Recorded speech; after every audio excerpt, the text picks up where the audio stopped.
Hmm. I'm so excited to share this work with you today. So, in this video, I'm going to be talking about Byron Katie's The Work. In preparation for this video, I went on a 3-hour bike ride and listened to her seminars in earbuds, and I'm feeling so inspired. I love this woman so much. I have so much gratitude for her and her teachings. She has transformed my life in so many ways and continues to do so by my applying the work to my life. And I'm so excited to introduce this to you if you have never heard of it before, or elaborate on it for those of you who are already familiar with the work. To get you grounded into the energy of Byron Katie, I'm going to read you a few of her quotes that I love, and I highly recommend that you pause this video and you go to Amazon and you order a book called The Friendly Universe. I wanted to read it to you all today, but I lent my copy to a friend. I need to buy like 10 more copies. I love this book so much. It's a picture book. It's phrases to inspire and challenge you. And literally, this book has changed my life. I've read it maybe 200 times. It's very, very short. It's cute. And every single phrase in this book is mind-blowing. I first read it maybe 8 years ago, and it's where I got the phrase, "Everything is happening for you, not to you," which has become my life's work to transmit that message and to help people live the perspective that everything is happening for us and nothing is happening to us. And I got that from Byron Katie, and that's just one of the phrases in this book. So I highly recommend you order that book online. I'm going to read you a few other of her quotes that I love so much. So the first one is, "There is no mistake in the universe. Everything is for you. The universe is friendly, and any thought that opposes that is going to feel like stress. So if you oppose it, you lose, but only 100% of the time. Reality rules. It will not move for you." And I love that because you can trust it. Right here, right now, is where you have the power.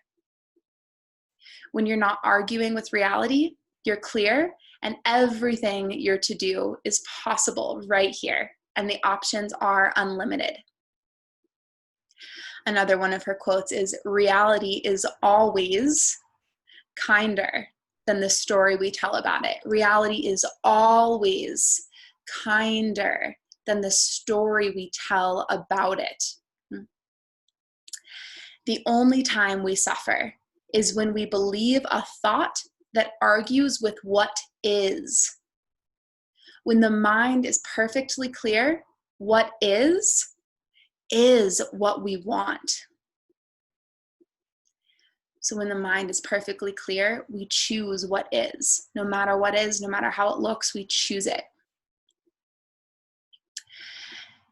Another quote is, "It is easy to be swept away by some overwhelming feeling." So it's helpful to remember that any stressful feeling is like a compassionate alarm clock that says you're caught in the dream.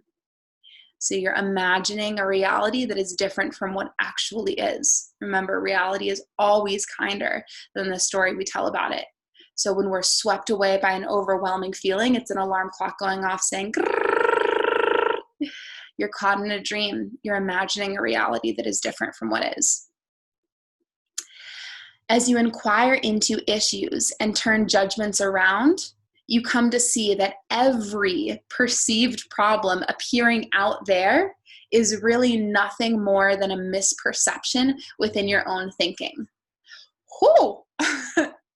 As you inquire into issues and turn judgments around, you see that every perceived problem appearing out there is really nothing more than a misperception within your own thinking.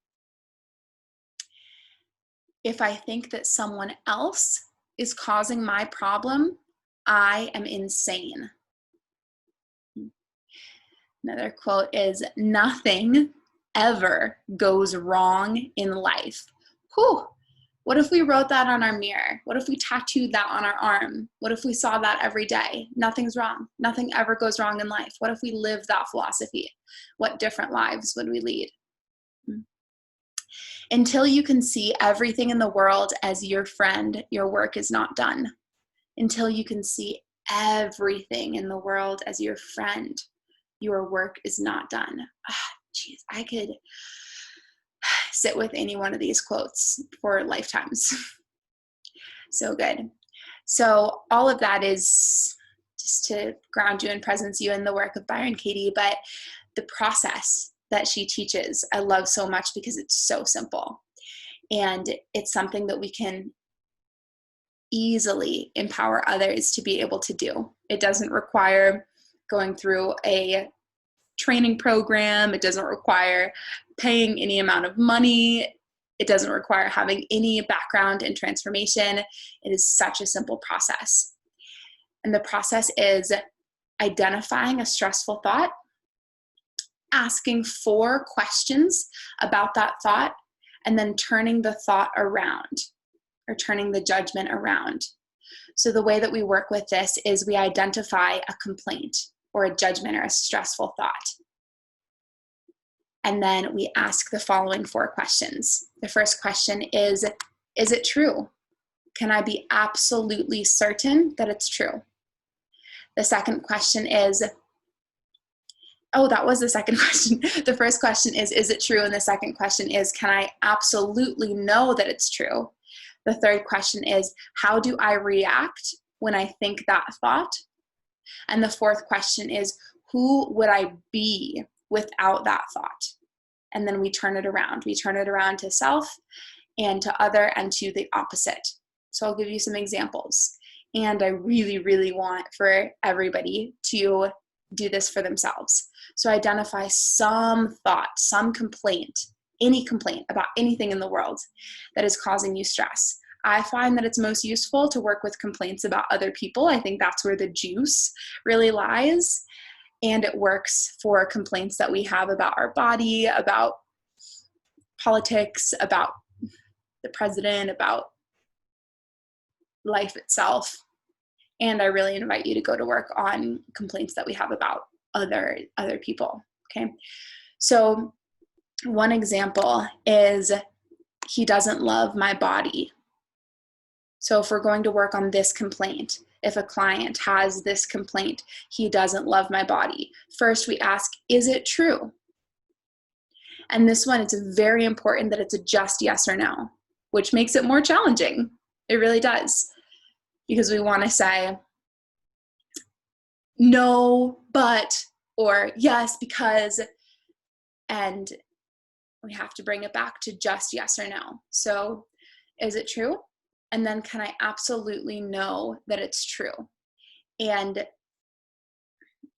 each person has to come to this on their own for themselves. So if you're working with somebody and supporting somebody through this process and they have the belief, yes, it's true. Yes, I absolutely know that it's true. Then that's okay. Leave them there and take them through the rest of the process. It's okay to believe that it's true. Not everyone has to realize that, no, it's not true. And sometimes it is true. So it doesn't really matter, yes or no. We can't fool ourselves. We can't lie to ourselves. We just have to be really honest with ourselves when answering this question. So the complaint or the judgment is, he doesn't love my body. Is it true? Can I absolutely know that it's true? Yes or no? The third question is, how do I react when I believe that thought? So what we want to look at here is, what is the reaction that is created in my body when I believe that thought? What is my physiological response? What am I imagining? What pictures am I seeing in my head when I believe that thought? What pictures from the past are coming to mind? What projection of the future is happening in that moment, okay? So how do I react when I think that thought? Who do I become when I think that thought? It's a third question.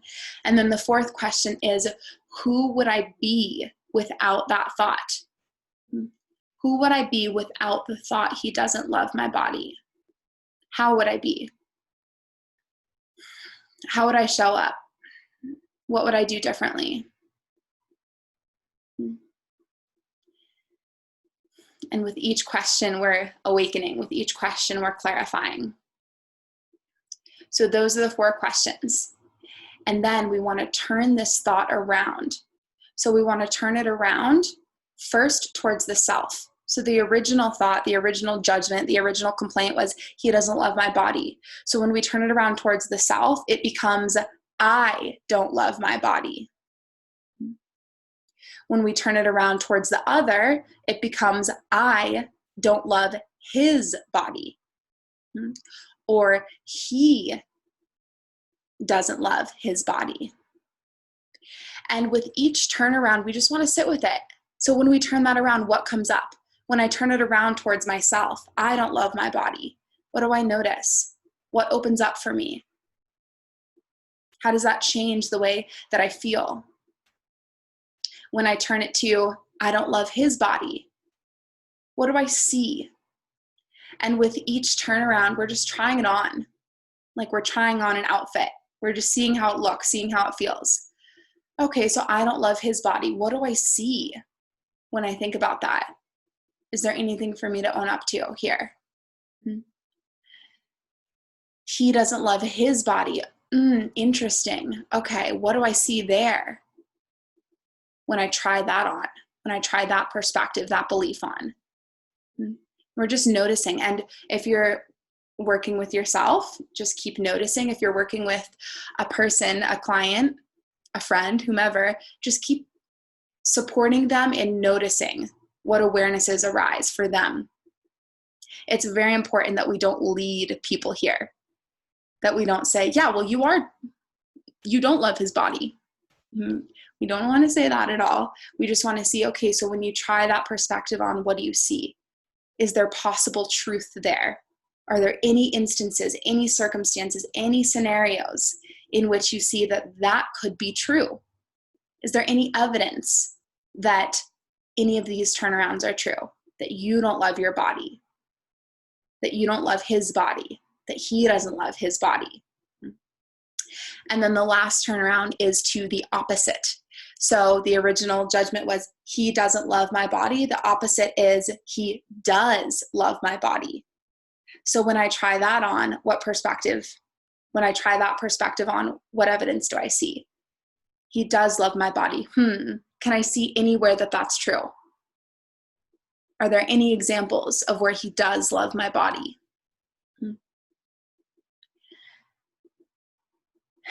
We'll do another example here just to make sure that you all are grounded in this process. So people will judge me if I gain weight. This complaint, this stressful thought, people will judge me if I gain weight. So again, is it true? Is it true? Is it true that people will judge me if I gain weight? Yes or no? And then, can I absolutely know that it's true in objective reality? Is it absolutely true that people will judge me if I gain weight? And just notice, yes or no. What's the most honest answer? What is the most truthful answer? And then moving on to 3. How do I react when I think that thought? How do I react when I believe that people will judge me if I gain weight? What do I notice happens in my body? Where does it happen in my body? How does it happen in my body? So really getting present to what's alive in reality in this present moment. Okay. How do I react when I think that thought? And then the last question is, who would I be without that thought? How would I show up without that thought? How would I feel without that thought? What would I do differently without that thought? What would be possible for me without that thought? And then once we've answered the 4 questions, and it's very important to do the 4 questions first, then we go to turn it around. So people will judge me if I gain weight. I will judge me if I gain weight. So that's turning it around to the self. I will be the one to judge me if I gain weight. Where does that resonate? Is there any truth there? Turn it around to the other. I will judge people if they gain weight. I will judge people if they gain weight. Is there any truth there? What do we notice about that? And then turn it around to the opposite. People won't judge me if I gain weight. Is there truth to that? Is there evidence that that is also true? That could be true. What's important to note here is that there's no objective truth besides whatever is arising in reality at the molecular level in this moment, in objective reality. That's the only truth. Aside from that, there is no truth. It's all perspectives that we choose. Life is an illusion. Anything that we look at is an optical illusion. There's multiple truths that are simultaneously accessible and possible to perceive from. So it depends which truth are we choosing in that moment. It's not that there's a truth that's more true and a truth that's less true. It's that there are certain truths that give us power and access to possibility. And there are certain truths that disempower us and rob us of possibility, rob us of joy, aliveness, presence, love. So the game no longer is, I must discover the truth. I must be right about it. And the game becomes, I get to go on a scavenger hunt for the most empowering perspective, the most empowering truth. So that's why it's really important to ask these questions. How do we feel when we believe that thought? And who would we be without that thought? What possibilities would open up if that thought were not there? Yeah. So one more really quick one. My body is gross. Is it true? Is it true that your body is gross in objective reality? Can you absolutely know that it's true? How do you feel when you think that thought? What arises in your body? Who do you become? What images do you start to see? What projections when you believe that thought? And then who would you be without that thought? How would you live differently? And then the turnarounds here are a little bit simpler. My body is gross. Turn it around to the opposite. My body is not gross. And that's really the only turnaround to do here. Unless you want to turn it around to, I think other people's bodies are gross. What do I see when I look from that perspective, when I turn it around to the other? I'm the one who believes that other people's bodies are gross. So this work is so supportive for every single area of life. And I really encourage you to identify as many stressful thoughts as you can. And my phone is ringing. And there it goes again. And practice doing these turnarounds with as many judgments, stressful thoughts as you can. And you can print out these worksheets from thework.com, from Byron Katie's website. You can print out as many as you want. I think that's my signal that I'm complete with this video. Thank you for watching.